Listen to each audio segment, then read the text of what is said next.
Stepney, the Bluebell engine, was busy talking to the other engines. It was his first visit to their railway, and he was having a splendid time. "You are very lucky engines," he said. "Your line has got everything. It's long enough to give you a good run, and you have plenty of passengers. Then you have a quarry and a mine, so you need plenty of cars. Cars are fun. I miss them on our line." Percy was surprised. All the engines thought cars were trouble. "You're welcome to take some of mine," he said, "but you'd better ask driver first." Their drivers agreed, and the two engines set off.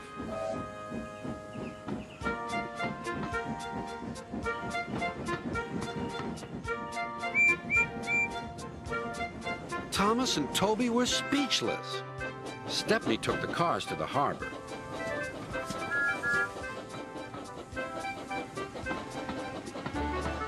Then he picked up a load of empty ones and started back.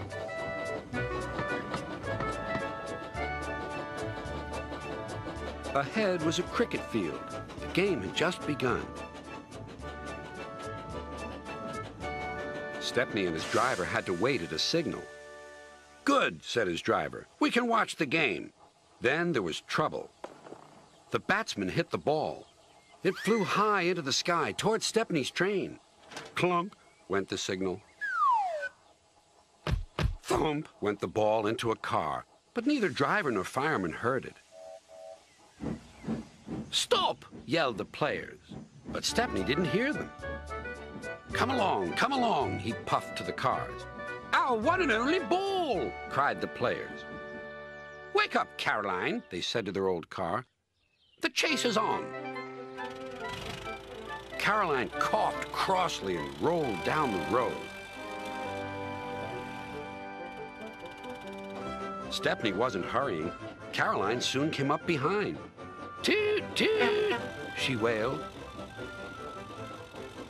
The players shouted, but Stepney was still too far away for his driver and fireman to see or hear properly. They completely misunderstood. "If those jokers want a race," said the driver, "they can have one. Faster, Stepney, faster." Poor Caroline wasn't happy at all. She rattled along at twice her usual speed. "I shouldn't be treated like this," she grumbled.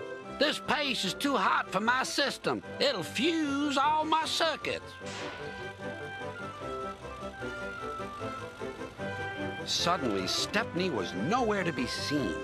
"Yahoo! That silly train has run into a hole, so we can't catch it. I can go home now." But she couldn't. Her driver pounded Caroline on up the steep hill and then down the other side toward the station. Stepney was already there when Caroline cluttered in. "We need our ball back," cried the players, and explained everything. The ball was nestled under some straw in the third car from the van. "We've found it," cried a player. "We're sorry," sighed the driver. "Oh, you couldn't help it," replied the player. "Now we must get back quickly." "You'll be lucky," said the driver. Caroline looks worn out. And she was. The driver spoke to the station master and the signalman, and they all agreed on a plan. Soon they had rolled Caroline onto a flat car with a brake van coupled behind. The players crowded inside, and Stepney pulled the train back to the playing field.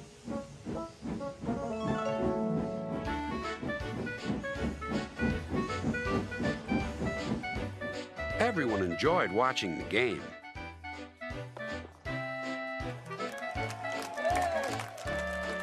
Even Caroline was pleased. She doesn't think trains silly now.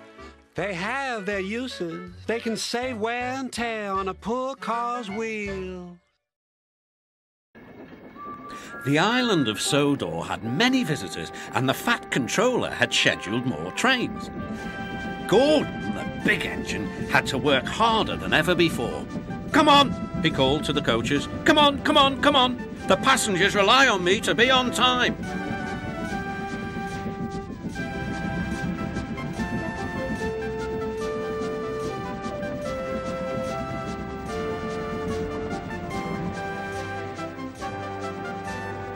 Whenever Gordon finished one journey, it was time for another to begin. Never mind, he puffed. I like a good long run to stretch my wheels.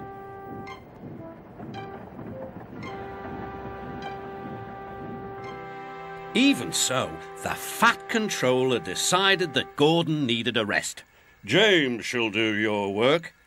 James was delighted. He liked to show off his smart red paint and was determined to be as fast as Gordon.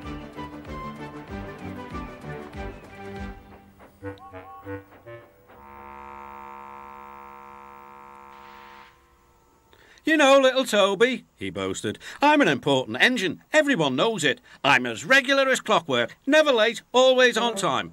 Says you, replied Toby. Just then, the Fat Controller arrived. Your parts are worn, Toby, so you must go to the works to be mended. Can I take Henrietta, sir? No. What would the passengers do without her? Toby saw Percy by the water tower. Don't worry, Toby, said Percy. I'll take care of Henrietta until you get back. Soon Toby was out on the main line. He clanked as he trundled along. He's a little engine with small wheels. His tanks don't hold much water. He had come a long way and began to feel thirsty. In the distance was a signal. Good, he thought. There's a station ahead. I can have a nice drink and a rest until James has passed. Toby's driver thought so too. Toby was enjoying his drink when the signalman came up. He had never seen Toby before. Toby's driver tried to explain, but the new signalman wouldn't listen. We must clear the line for James with the express. You'll have to get more water at the next station. Toby clanked sadly away.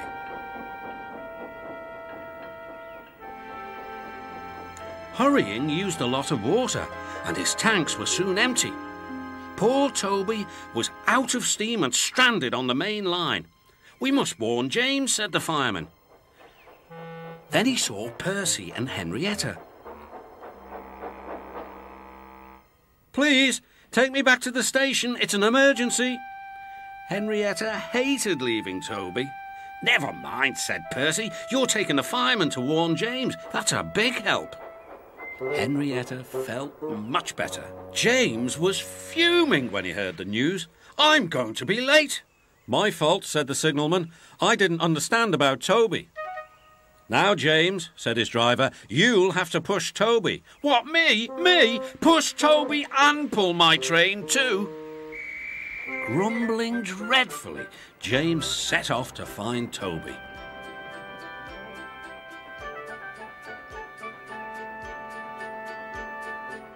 He came up behind Toby and gave him a bump. Get on, you!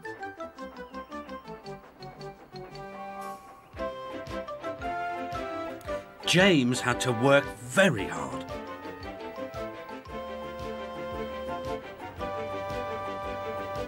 When he reached the workstation, he felt exhausted. Some children were on the platform. Coo, said one. The express is late and it's got 2 engines. I think James couldn't pull it on his own, so Toby had to help him. Never mind, James, whispered Toby. They're only joking. Ha ha, said James.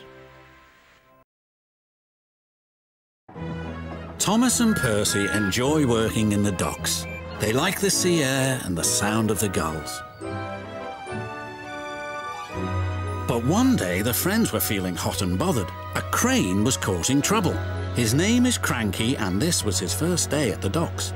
You're useless little bugs, he called from above. If you put these trucks on the inside lines, then I wouldn't have so far to travel. Rubbish, said Thomas. We always arrange our trucks like this, and no crane has ever complained before. Well, I'm complaining now. And Cranky banged his load down on the quayside. Later, the 2 engines met Gordon and James and told them about Cranky. Cranes are airy-fairy things. They need a lot of attention, like me, in fact, said Gordon. You should see the situation from Cranky's point of view, huffed James. He's high up in the air, coping with wind, rain and baking sun. Then he looks down and sees you two little engines being annoying. No wonder he called you bugs.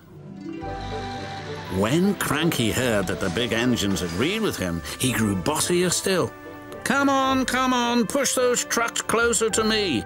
But Percy was too upset to concentrate and pushed the trucks too far.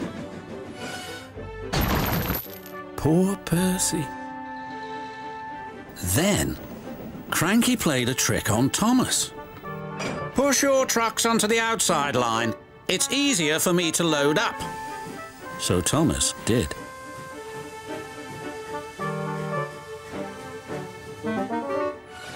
But Cranky left the loads beside the trucks, not in them.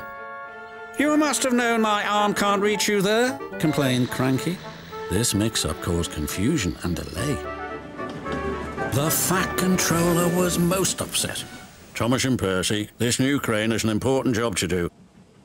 I have heard that you have not been helping him today. You will go to your sheds and consider how you will improve yourselves tomorrow. Now, Thomas and Percy were upset too.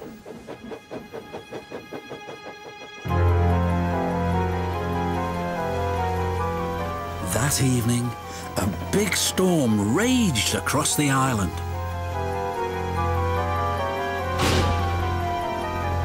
Cranky and the big engines were trapped at the docks. We're sure to be safe in this shed, said Duck. But he was wrong. The engines had no idea that they were about to be put in great danger by an old tramp steamer.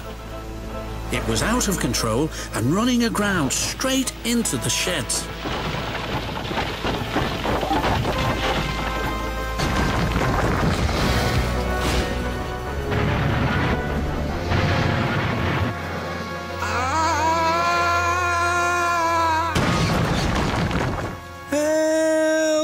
Called the engines from inside the shed. I can't, called Cranky pathetically. When the storm was over, the Fat Controller rushed to the scene of destruction. Thomas and Percy will help you, he called to Cranky, and then you can help the engines. Oh, please, hurry, cried Cranky, and tell them I'm sorry I was rude to them. So it was you, murmured the Fat Controller. I owe those engines an apology. Thomas and Percy soon came to the rescue. And it wasn't too long before Cranky was upright again and clearing the wreckage. At last, all the engines were free. Oh, thank you, said Gordon. What would I have done without you? Well, I had to be rescued before I could help you.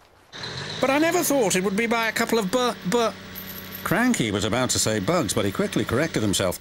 Small engines, thank you. I'll never be rude again. However, you two mites are in my way, so move over. Pah, said Percy. He's back to bugging us. Don't move. You're still attached to Cranky. But it was too late. Cranky still looks down on the two little engines. But ever since that stormy night, he never calls them bugs or mites because he knows they may bite back. It's winter holiday time on the island of Sodor. It's very cold, but the engines don't mind. They love this time of the year when the stations look jolly in their decorations. There is plenty of work with passengers and parcels to be delivered, no matter what the weather. The next morning, the Fat Controller arrived. He told the engines they were to have snowplows fitted. And you are to collect something special from Callan Station. It's needed for the village feast on Toby's branch line. Thomas was excited about his special, but not about his snowplow. Please, sir, my plough is awkward and uncomfortable. Do I have to wear it? Everyone has to wear a snowplow, said the Fat Controller. The fitters, his driver and fireman all helped with Thomas's snowplow. We'll have to try that again, laughed his driver. Big, horrid, awkward thing, Thomas grumbled. He was much happier when he arrived at Callan Station and saw his special. It was a beautiful Christmas tree. The tree's to have lights and stand in the middle of the village, said Edward. Make sure you get it to Toby safely. I will, said Thomas.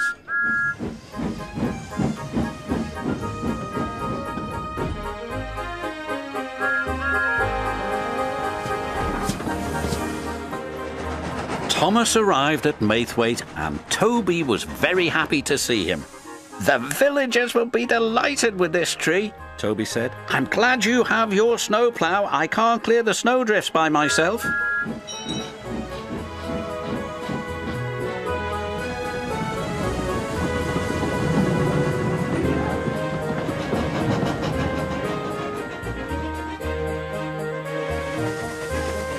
Thomas couldn't see there was a huge rock buried under the snow.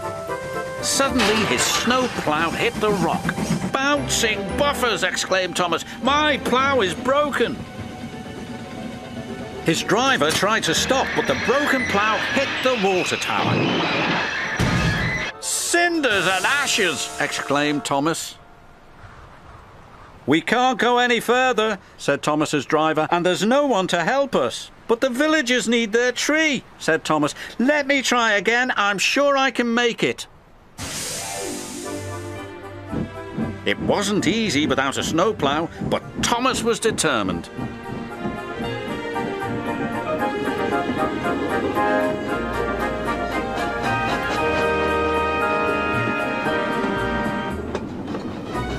He pushed and he pushed and he pushed.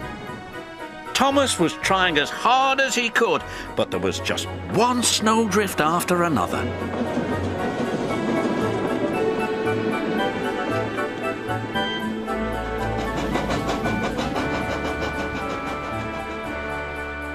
Finally, Thomas and Toby were pulling into the village station. Thomas whistled and the villagers cheered when they saw their beautiful tree. "Hurrah!" they said, "hurrah!"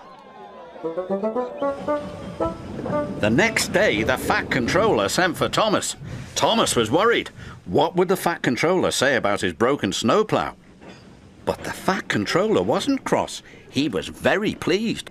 "The villagers had a wonderful feast," he said. "You were very brave to take on that snow without a plough." "Thank you, sir," said Thomas happily.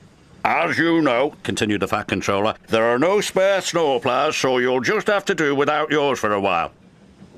"Oh, thank you, sir," grinned Thomas. Percy and Toby were worried. Thomas's recent accident had caused a great deal of trouble, and the Fat Controller was waiting for them with important news. "Here," he said, "is Daisy, the diesel railcar, who has come to help while Thomas is, indisposed."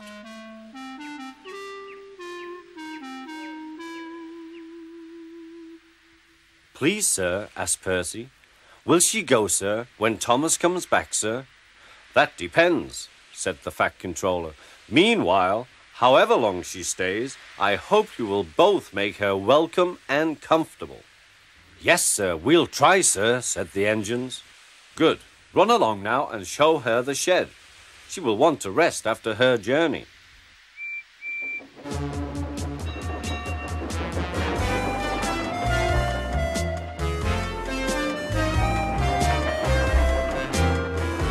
Daisy was hard to please.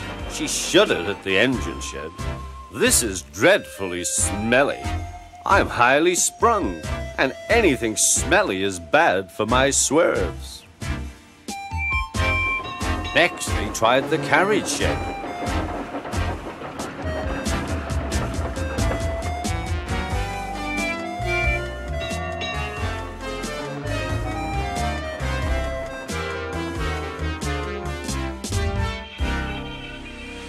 "This is better," said Daisy, "but whatever is that rubbish?"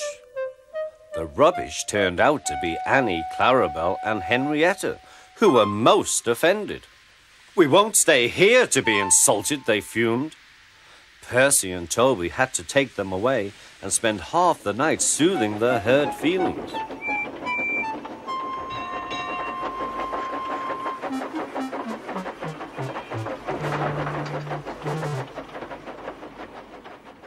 The engines woke next morning feeling exhausted. Daisy, on the other hand, felt bright and cheerful. "Ooh, ooh," she tooted as she came out of the yard and back to the station.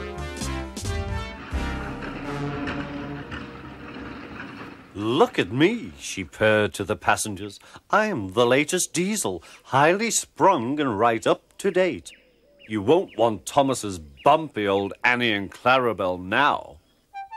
The passengers waited for Daisy to start, but she didn't.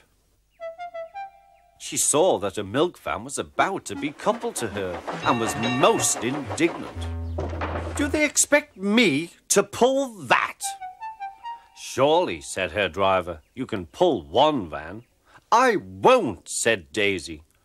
Percy can do it. He loves messing about with trucks. She began to shudder violently. Nonsense, said her driver. Come on now, back down. Daisy lurched backwards.